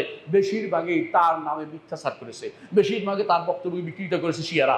কারণ ইবনে আবিল হাদিদ যে ছিল সেই ব্যক্তি নাহজুল বালাগা সরা লিখেছে, তারা যে লিখেছে এরা সবগুলি এরা ছিল শিয়া, কট্টর শিয়া মিথ্যুক ছিল। এদের দ্বারা এটা গ্রন্থ রচিত হয়েছে। এই গ্রন্থ আমাদের অনেক ইউনিভার্সিটিতে পড়ানো হয়। অনেকেই নাহজুল বালাগার দলিল দেয়, নাহজুল বালাগা দেখতে অনেক খুশি হয়। নাহজুল বালাগা খুশি হওয়ার কিছু নেই, শিয়াদের রচনা এবং মিথ্যা বর্ণনা সেটা ভর্তি। এই জন্য আপনারা তা থেকে কখন মনে রাখবেন তিনি ফাসিহ ছিলেন, কিন্তু তার অনেক বক্তব্য আছে। আহলে সুন্নাত জামাতের কিতাবে তার যে সমস্ত শেয়ার আছে, কবিতা আছে অনেক বেশি। তিনি আলেম ছিলেন, ফাসিহ ছিলেন, বাগ্মী ছিলেন, কোনো সন্দেহ নেই। তার সেগুলি আমরা গ্রহণ করি, শিয়াদের কোনো বক্তব্য আমরা গ্রহণ করবো না। তিনি একদিকে দান করতেন, এগুলি সবই আমরা গ্রহণ করব। কিন্তু যে সমস্ত জিনিস তাকে বলা যাবে না সেগুলি বলে আমি আমার খোদ্দা শেষ করবো। 1 নম্বর হচ্ছে আলী ইবনে আবি তালিব। আমি একবারও কাররামাল্লাহু ওয়াজহাহু বলিনি। তিনি কেন বলিনি? কারণ কাররামাল্লাহু ওয়াজহাহু আলাদাভাবে বলা অর্থ হচ্ছে আমি আলাদা একটা স্বীকৃতি দিয়ে ডিগনিটি দিয়েছি, আলাদা একটা ডিগ্রি দিচ্ছি। কেন তারা এটা বলে আপনার জানা দরকার। তারা বলে যে আলী ইবনে আবি তালিব যেন কখনো তিনি কোনো মূর্তির সেজদা করেন নাই। মূর্তিকে সেজদা করবেন তার বয়সও হয়নি, ইসলাম গ্রহণ করে ফেলেছেন, এটা এই কথা। মূর্তিকে সিজদা করার কোনো প্রমাণ আমরা তার কাছে পাই না। এটাকে আলাদাভাবে কাররামাল্লাহু ওয়াজহু বলার কোনো দরকার নেই। কারণ এমন কোনো প্রমাণ কেউ দেখাতে পারবে না যে আবু বকর রাদিয়াল্লাহু আনহু মূর্তিকে সিজদা করেছে। কারণ জাহেলি যুগেও অনেক মানুষ ছিল মূর্তি ঘৃণা করত, আবু বকর রাদিয়াল্লাহু আনহু তাদের মধ্যে একজন ছিলেন। সুতরাং কেউ যদি বলে যে স্পেশালি আমরা কাররামাল্লাহু ওয়াজহু ওনাকে বলবো, অবশ্যই সেটা ভুল হবে এবং সেটা আমাদের বলা যাবে না। এই জন্য কোনোদিন কেউ লিখবেন না, মুখেও বলবেন না, রাদিয়াল্লাহু আনহুম ওয়া আরদাহুম বলবেন। দ্বিতীয় যে জিনিসটি বলা যাবে না, অনেকে বলে ইমাম আলী, স্পেশালি ইমাম ওনাকে বলা হবে কেন? আবু বকরও ইমাম, ওমরও ইমাম, ওসমানও ইমাম, আলী রাদিয়াল্লাহু আনহু ইমাম, কোনো সন্দেহ নাই। যদি ইমাম বলতে হয় সবাইকে বলতে হবে, আর না বললে স্পেশালি বলার অর্থ হচ্ছে শিয়াদের মতামত আপনি গ্রহণ করছেন। কারণ আল ইমাম যখন বলা হয় স্পেশালি তাকেই বোঝানো হচ্ছে আপনাদের কাছে এটা আপনাদের জন্য ঠিক নয়। কারণ এই ইমামতের সিস্টেমটা ইসলামে নাই। ইমামত যে সিস্টেমটা ইসলামে আসে তা হচ্ছে আবু বকর ইমাম, ওমর ইমাম, ওসমান ইমাম, আলী ইমাম এবং হাসান ইমাম। এরপরে হচ্ছে হাসানের পরে হচ্ছে মুআবিয়া রাদিয়াল্লাহু ইমাম। এই ইমাম অর্থ হচ্ছে খলিফা, খলিফাতুল মুসলিমিন। আলাদা কোনো এমন ইমাম নাই যার রাজত্ব নাই।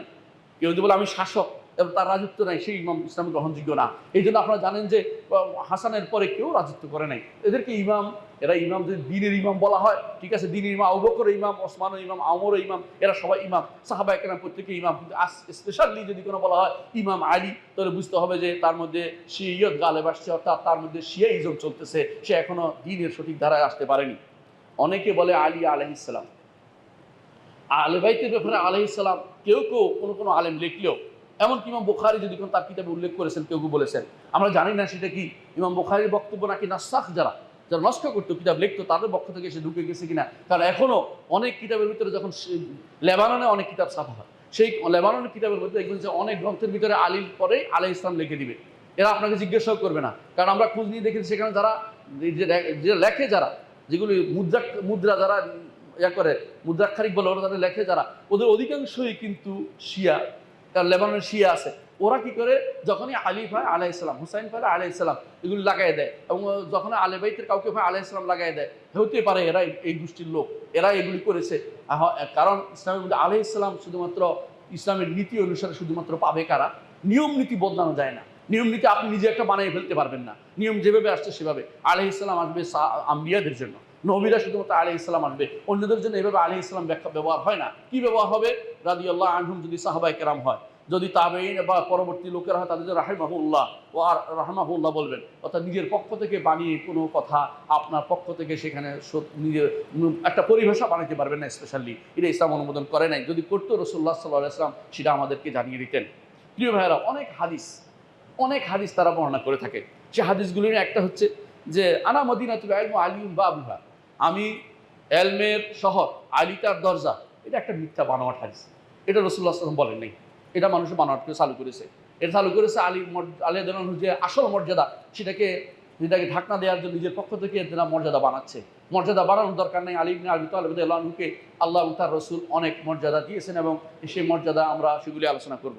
দ্বিতীয়ত, কেউ বলে আলী রাদিয়াল্লাহু আনহু, রাসূলুল্লাহ সাল্লাল্লাহু আলাইহি ওয়াসাল্লাম একদিন তিনি তার কাছে একটা পাখি রান্না করা ছিল। এখন তিনি দোয়া করলেন যে আলী যেন আসে, কেউ যেন আসে আমার এই পাখি যে খাওয়ার জন্য, যে আসবে সে জান্নাতি, এই কথা ঘোষণা করছে। এবং তখন আলী ঢুকছে এবং তিনি সেই গোস্ত খাইছেন, পাখির গোস্ত খাইছেন। এই কথা শিয়ারাই বানিয়েছে, এগুলো মুসলিমরা বলে না। এগুলো হচ্ছে বানোয়াট কথা, এগুলো আবেগ দিয়ে কথা পরিচালনার কথা। আবার কেউ বলে যে আলী রাদিয়াল্লাহু আনহু তিনি রুকু অবস্থায় সদকা করেছে। রুকু নামাজের ভিতরে সদকা করা, এটা দেখা যায় হোম রাকের যে একটা আয়াত আছে, অর্থাৎ তারা সদকা করে রুকু অবস্থাতেও। এই জন্য এটাকে নিয়ে তারা বলছে এটা আলী করেছেন, এটাও মিথ্যাচার কথা। এদের আরেক মিথ্যাচার হচ্ছে সমস্ত দরজা বন্ধ করে দাও, রাসূল বলেছেন আলীর দরজা খোলা থাকবে, এটাও মিথ্যাচার করেছেন। কারণ রাসূলুল্লাহ সাল্লাল্লাহু আলাইহি ওয়াসাল্লাম মৃত্যুর সময় তিনি বলেছেন আবু বকরের দরজাটা খোলা রাখো, আর কারো দরজা তুমি আলাদা খোলা রাখিও না। মসজিদ নববীতে ছোটো ছোটো খিড়কি ছিল যেখানে ঢুকতো, তিনি বলগুলো বন্ধ করতে বলেছেন। শিয়ারা যখন দেখলো যে আবু বকরের কথা এসে গেছে, বাধ্য হয়ে তখন একজন বানিয়ে নিল যে তা আলীর দরজাটা খোলা রাখা, একটা হাদিস বানাইছে, এরাও মিথ্যাচার হাদিস বানিয়েছে। তাদের মধ্যে আরেকটি মিথ্যা হচ্ছে, তারা বলে যে খায়বরের যুদ্ধের পরে যুদ্ধের সময় আলী ইবনে আবি তালিব যে কিল্লার দরজা টান দিয়ে ধরে যখন বের হয়ে এটাকে ঢাল হিসেবে ব্যবহার করেছেন, সেটা পরবর্তী 40 জন উঠাইতে পারে নাই। এটা পুরোটাই মিথ্যা, এমন কোনো ঘটনা ঘটেনি। এগুলো হচ্ছে শিয়াদের বর্ণনা। এমনকি এই জিনিসগুলো যারা প্রচার করে, এগুলি সম্পর্কে আমাদের সাবধান থাকতে হবে। মনে রাখতে হবে আল্লাহ তাআলা এবং তার রাসূল যেই মর্যাদা তাদেরকে দিয়েছেন সাহাবায়ে কেরামকে, সেই মর্যাদার বাইরে আমি নিজের পক্ষ থেকে কোনো মর্যাদা যোগ করা, এটা অন্যায় হবে। মনে রাখবেন, এর বাইরে নিজেদের পক্ষ থেকে বানিয়ে যারা বলছে তাদের আপনার বন্ধু নয়, তারা শত্রু। আপনার নামে মিথ্যাচার করলে সেই সঙ্গে আপনার বন্ধু হতে পারে না। এই জন্য শিয়ারা কখনো আহলে বাইতের বন্ধু নয়, তারা আহলে বাইতের শত্রু। এদেরকে আমাদের প্রশ্রয় দেওয়া যাবে না, এদের কথা শোনা যাবে না। শিয়াদের কোনো বক্তব্য কোনোদিন শুনবেন না। তারা যদি কোনো বলে যে ভালো, বুঝবেন যে এর ভিতরে ভালো কথা বললে বুঝবেন যে তারা তাকিয়া করেছে, অর্থাৎ তারা মুনাফিকি করছে। এই তাকিয়ে নীতি তো মুনাফিকি নীতি। আকুলু কওলি হাযা ওয়াস্তাগফিরু লি ওয়া লাকুম ওয়া লিসাইরিল মুসলিমিন ফাস্তাগফিরু ইন্নাহু হুয়াল গফুরুর রাহিম। ইন্নাল হামদালিল্লাহ নাহমাদুহু ওয়া নাস্তাঈনুহু ওয়া নাস্তাগফিরুহু ونعوذ بالله من شرور أنفسنا ومن سيئات أعمالنا من يهده الله فلا مضل له ومن يضلل فلا هادي له وأشهد أن لا إله إلا الله وحده لا شريك له وأشهد أن محمدا عبده ورسوله সম্মানিত মুসলিয়ান کرام, যেই ফিতনা শুরু হয়েছে উম্মত মুসলিমের মধ্যে, এই ফিতনার শুরু কিন্তু ওসমান ইবনে আফফান রাদিয়াল্লাহু আনহু শাহাদাতের পর থেকে শুরু হয়েছে। এই ফিতনা আজও বন্ধ হয়নি, এই ফিতনা আজও বন্ধ হয়নি। এই রক্তক্ষরণ চলছে উম্মতে মুসলিমা, জায়গায় জায়গায় শুধু রক্তক্ষরণ হচ্ছে। এই রক্তক্ষরণ উম্মতে মুসলিমের মধ্যে রক্তক্ষরণ যে চালু হয়েছে, এটা চলতেই থাকবে আল্লাহ তাআলা যতদিন পর্যন্ত বন্ধ না করে। কখনো বেশি হবে, কখনো কম হবে। রাসূলুল্লাহ সাল্লাল্লাহু আলাইহি ওয়াসাল্লাম বলেছে, দোয়া করেছেন যে আল্লাহ তাআলা এই উম্মতকে পুরোপুরি ধ্বংস করে না দেন। আল্লাহ তাআলা সেই দোয়া কবুল করেছেন, পুরো ধ্বংস করে দেননি।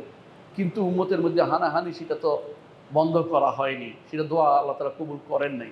সেটা হানাহানি হচ্ছে, হচ্ছে, কিন্তু আমাদেরকে মাজলুমের পাশে থাকা জরুরি।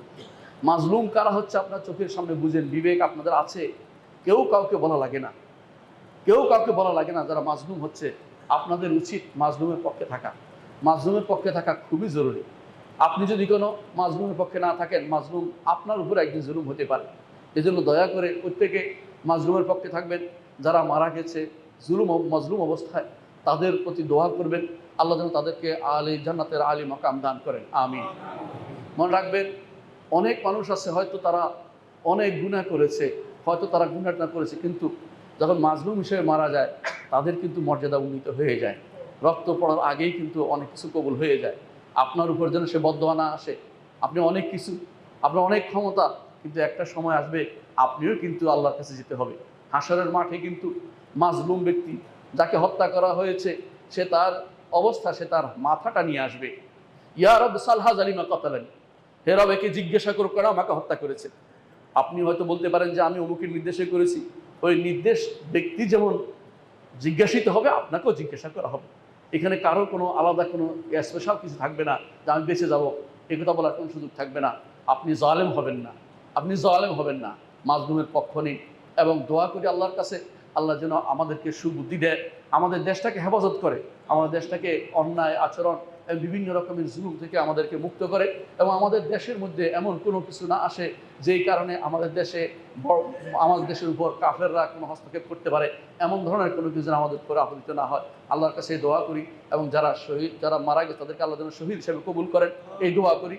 এবং আল্লাহর কাছে দোয়া করি তাদের জন্য, যারা ঈমান নিয়ে মারা গেছে, তাদের শাহাদত তাদেরকে আল্লাহ তাআলা নসিব করেন, এবং তাদেরকে আল্লাহ ক্ষমা করে দেন, তাদেরকে জান্নাতের উঁচু মাকাম দান করেন, উঁচু মাকাম সমূহ কোনো কিছু দান করেন। আল্লাহর কাছে দোয়া করছি। আল্লাহুম্মা গফির ওয়ারহাম আনতা খায়রুর রাহিমিন। ইবাদাল্লাহ রাহিমাকুমুল্লাহ, ইন্নাল্লাহা ইয়া'মুরু বিল আদলি ওয়াল ইহসান ওয়া ইতা'i যিল কুরবা ওয়া ইয়ানহা আনিল ফাহশা'i ওয়াল মুনকারি ওয়াল বাগই ইয়া'iদুকুম লা'আল্লাকুম তাযাক্কারুন ওয়া লাযিকরুল্লাহি আকবার ওয়াল্লাহু ইয়া'লামু মা তাসনা'উন।